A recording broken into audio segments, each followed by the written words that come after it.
गांव में एक गरीब लकड़हारा रहता था। वह रोज जंगल से लकड़ियां काटकर उन्हें बाजार में बेचता था। उसकी ईमानदारी और मेहनत के कारण गांव के सभी लोग उसे बहुत पसंद करते थे।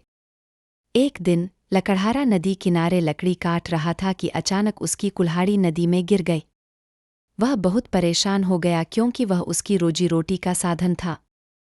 उसने बहुत कोशिश की लेकिन नदी गहरी और तेज बहाव वाली थी, इसलिए वह कुल्हाड़ी को नहीं निकाल सका।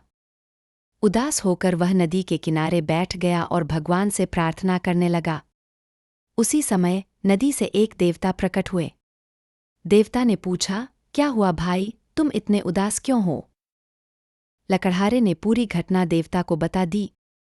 देवता ने नदी में गोता लगाया और सोने की कुल्हाड़ी लेकर बाहर आए। उन्होंने लकड़हारे से पूछा, क्या यह तुम्हारी कुल्हाड़ी है?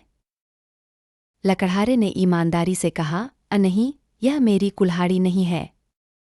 फिर देवता ने दूसरी बार गोता लगाया और चांदी की कुल्हाड़ी लेकर बाहर आए। उन्होंने फिर पूछा, क्या यह तुम्हारी कुल्हाड़ी है?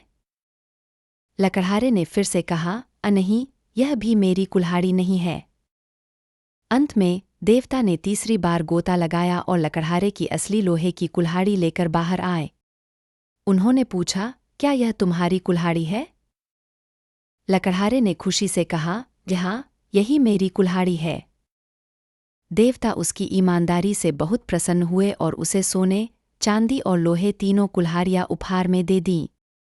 लकड़हारा खुशी खुशी घर लौट आया और उसने गांव वालों को अपनी कहानी सुना।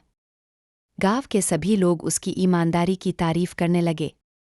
सीख: ईमानदारी का फल हमेशा मीठा होता है। कठिन समय में भी ईमानदारी को बनाए रखना चाहिए, क्योंकि सच्चाई की हमेशा जीत होती है।